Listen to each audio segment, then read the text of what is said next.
My regular audience will have already heard everything I'm about to say, but I'm talking to someone new now. I'm answering an open letter to atheists.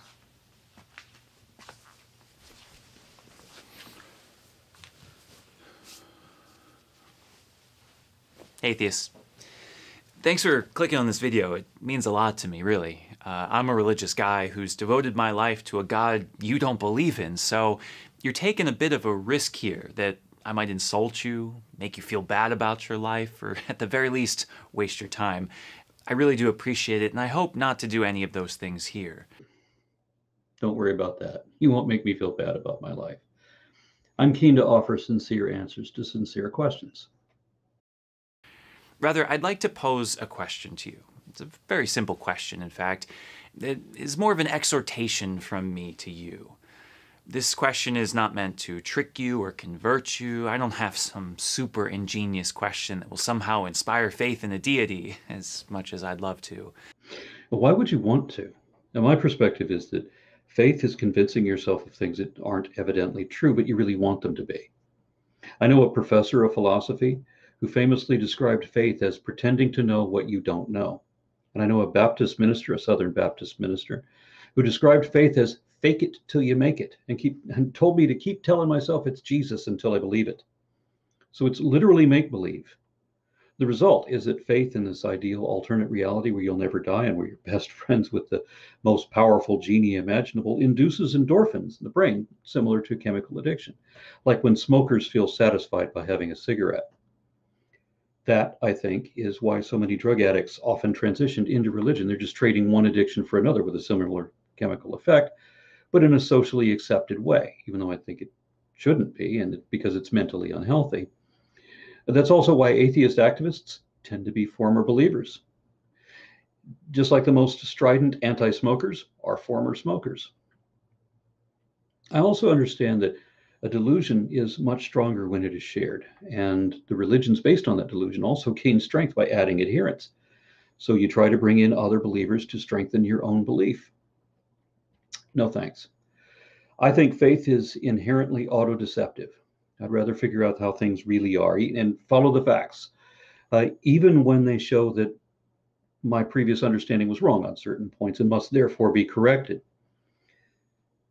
My position will obligately change in that case, whereas faith seems to mean never admitting when you're wrong.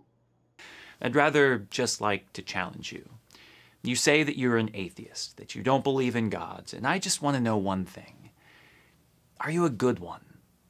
Are you a good atheist? I think so. I try to do the best I can with what I have. Unlike most other people these days, I don't have time for video games. Instead, my hobby is education. That's why I went back to school, taking courses online, because I got on a learning curve several years ago, and I want to get back on and stay there. It's a question that I ask with two things in mind. The first being related to morality. While religion in general, and Christianity in particular, doesn't necessarily make someone a moral person. No religion does. Just as being atheist doesn't make you smarter, being religious doesn't make you any better. And some naturally good people are drawn to religion because they bought into your ad campaign and they think that good means being religious. But immoral people are drawn to religion too because deceivers need believers, and that's where the most credulous targets are. These ways of life do necessarily demand morality of adherence. Not at all. I don't know why believers so often bring up morality as if it's central to their belief. It's really not.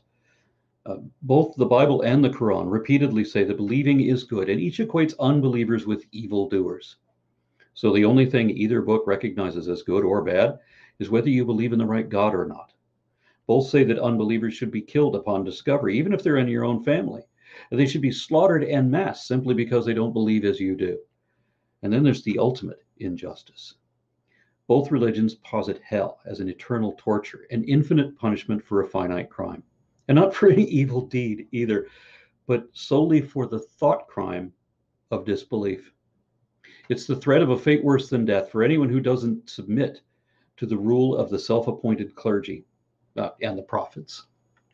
Now, both books say that you should believe and do good deeds because both religions need obedient minions.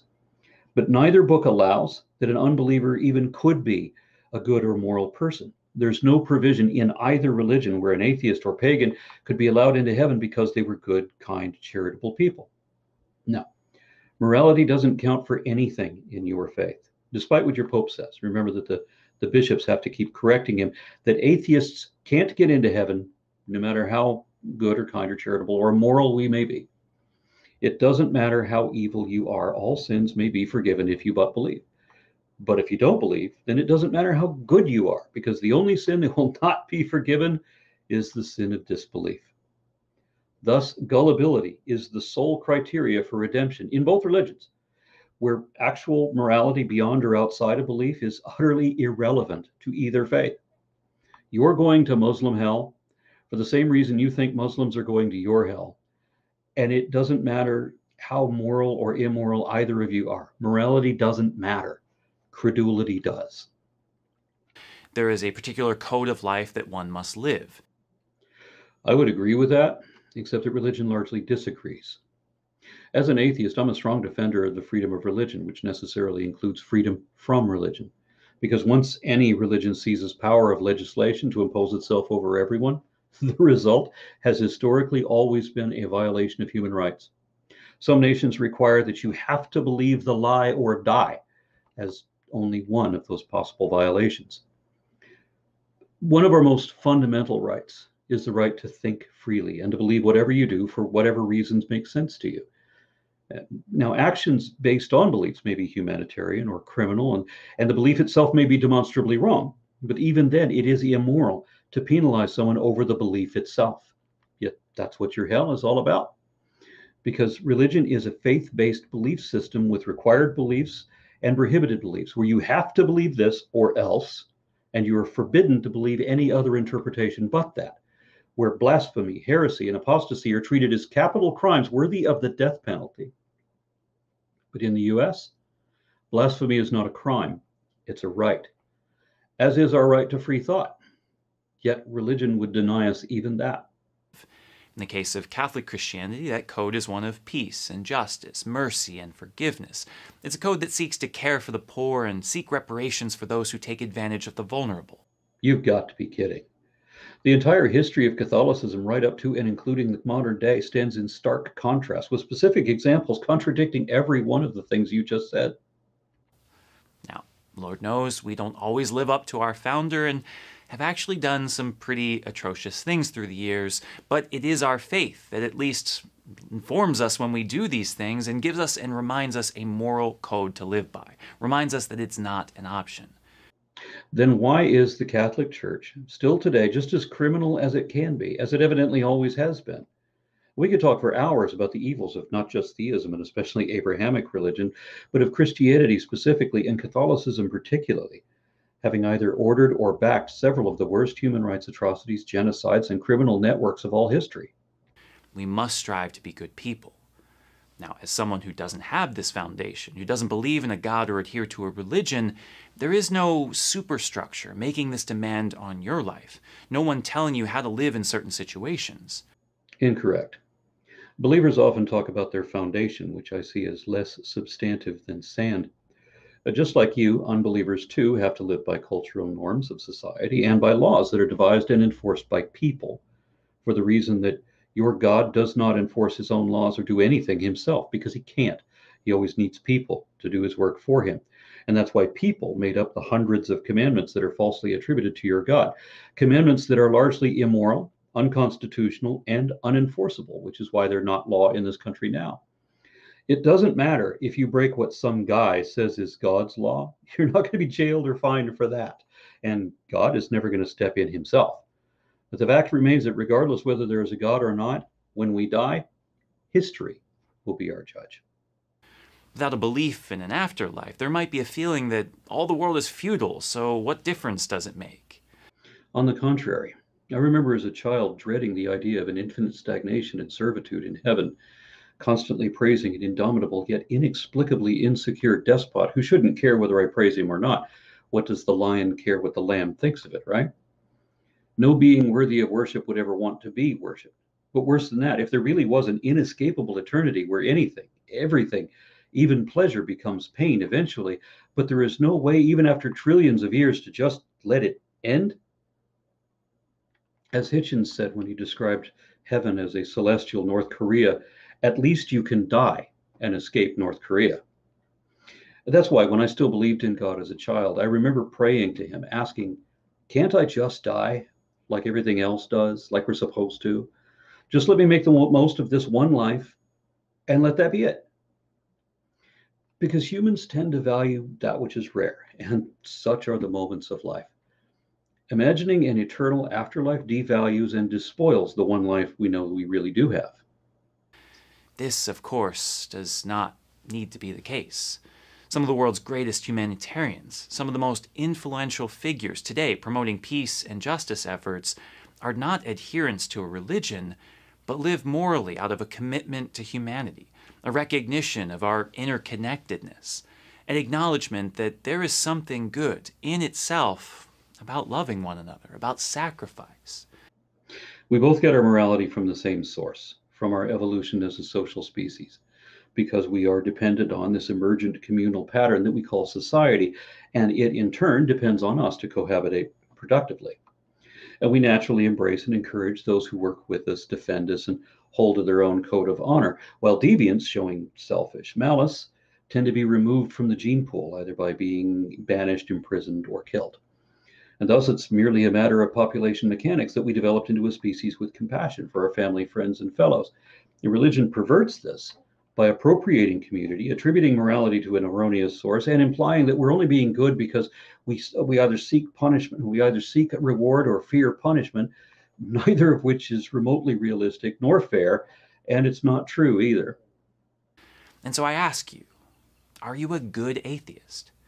Even though there may be no eternal reward or punishment, even though you're free to do whatever you want. I'm not free to do whatever I want. There are laws against the speeds at which I want to drive, and they want me to wear a seatbelt, sometimes even a helmet. I can't even fly a plane without getting a license first. And things that are perfectly fine in one state are illegal in another. And fortunately, I don't want to kill or rape anyone. I think we all understand that it is immoral to victimize someone unnecessarily. So that should count as an objective moral standard. Now, as far as virtue, it depends on when you ask me that question. My goal is to always be better than my former self, and I think I've grown quite a lot since I was a young man. I'm glad there was no social media yet because I had ignorant, even bigoted perspectives and behaviors that I think were either intentionally or sometimes incidentally conditioned through my upbringing and social circles of my youth and had to be recognized and reevaluated later. I'm embarrassed at some of the things I used to say and believe decades ago. I wish I could live up to the title of my favorite album and declare no remorse, but I do have some regrets at some of the stupid things I said and did.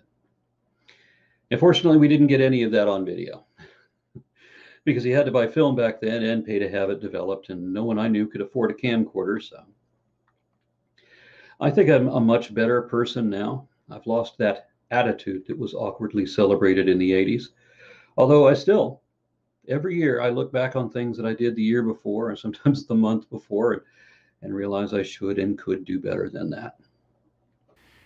Do you choose the virtuous path that benefits not only you, but others? I hope so. The world needs good atheists. Now, of course, the word good points to more than just a sense of morality. It also represents an evaluation of aptitude. When I ask if you're a good atheist, I want to know if you're good at being an atheist. Do you articulate why you don't believe in God in a coherent way, or you just think that religion's dumb, so use logical fallacies? While every logical fallacy has been used as an argument for God, and every argument for God that I've ever heard has been a logical fallacy, I don't think I've ever heard atheists use logical fallacies as an argument against belief in God. Otherwise, being mostly autodidact, I think I articulate coherent arguments about as well as I can. Have you explored the depths of your mind and heart, asking the real questions of life, of death, faith, and reason, seeking to understand what this human life is really about? You just not want to go to church, so this'll do. I don't go to church because I don't like being lied to. I think the only value information can have is in however accurate you can show it to be. And if you can't show that it's accurate at all, then it has no value at all. And that renders virtually every sermon worthless. I'm not going to believe anything unless you can show me the truth of it, and no religion can do that. As to whether I've investigated the questions of life and humanity and all that, it's a project that is still ongoing, but I think I can already simply answer yes. Have you read the critical atheist thinkers of history? People like Nietzsche, Sartre, Feuerbach, Heidegger, people who really ask the challenging questions, who pose thoughtful insights of the world. Or just stick with people like Richard Dawkins, people who provide great sound bites for the cause, yippee, but do little to add anything to the world other than strawman arguments and divisiveness. Dawkins invented memology, so he did contribute something to the world. But when did he ever use a straw man argument against religion? Not that I've ever actually read Dawkins or any of the new atheists. Well, some. I rather liked Hume, and I cite him often. And although Matthias Knudsen and Paul Henry theory are both a bit primitive, I found value in their pioneer work. I thought I would like Nietzsche, but I didn't, not much at all. It turns out that what doesn't kill you may leave you diminished, disabled, disfigured, dismembered, and in need of therapy. I don't find philosophy very interesting to start with, but especially not when I disagree with so much of it. I don't know if I've ever heard whatever you think are the challenging questions.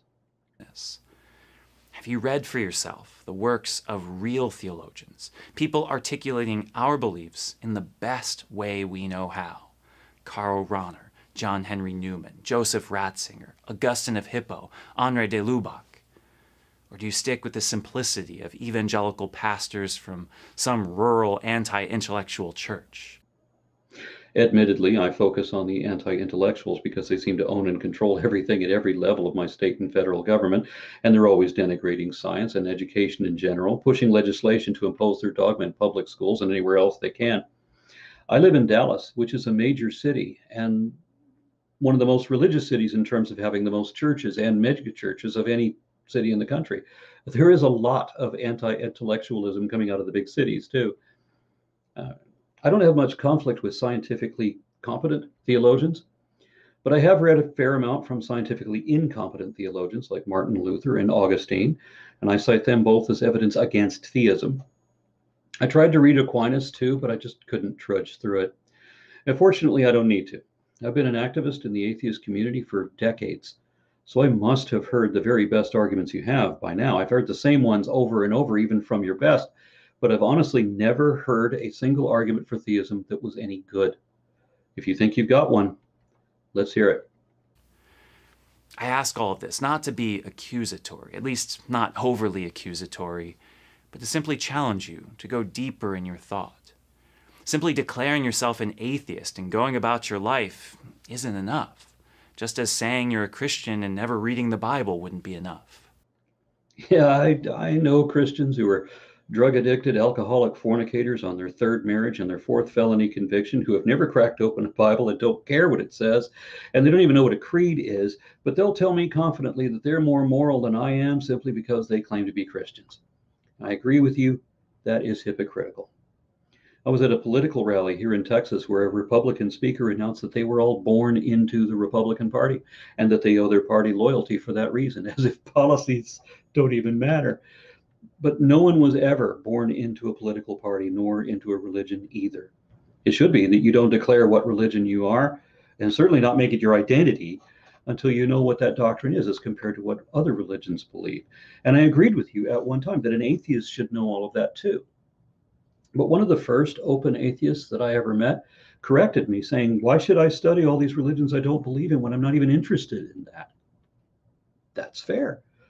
I've since met a number of scientists and such who've simply no interest in nor need for religion, and I can't fault them for that. You don't need to know anything about a religion unless you claim to have a belief in it. Ask more questions. Read more perspectives. Be able to articulate your understanding of the world with logic and reasoning that will actually add something to the world. Because here's the thing. People of faith need you to be good atheists. We do. I would agree with you in that we don't need you to be people of faith. There is no value in being convinced of anything that isn't evidently true or even possible. And I agree with you that it should take good atheism to help you all out of that. As a Christian, I don't want you to be a bad atheist with an unexplored mind just regurgitating fallacies. I myself have been falsely accused of strawmanning the supernatural as magic and faith as a belief that is not based on evidence, but I proved that I was right about both of those. Those are not strawman, those are literally accurate descriptions. So I have to wonder, what are these strawman arguments that you think atheists are using? I want you to ask questions that we've never thought to answer. Let me know when you get around to Epicurus. His questions have been unanswered for 23 centuries already. I myself pose questions that dogmatic believers should answer but won't. For example, my phylogeny challenge to creationists, where I prove that macroevolution is real and that there's no such thing as a kind. When I offer to prove evolution even to their satisfaction, they scatter like cockroaches when the kitchen light comes on. I want you to be so smart that it challenges us to be smarter. To the point where you might reconsider this religion you've been led to believe since childhood? As crazy as it sounds, I would much rather you be a good atheist than just an atheist. I feel the same way about you. Seriously, I need allies in theism to help combat the idiocy and illiteracy of religious extremists. And so that is my humble message to you, from one believer to a non-believer. We may not agree on much, but that doesn't mean that we don't need each other or can't learn something from one another. We do, and we can. Let's be clear. We don't need believers. Religion is an addictive deception with no truth or value in it, and I hope to cure as many people of it as I can. Peace and good to you, Father Casey. Thank you for your open letter. Let me know if you'd like to chat more. Later.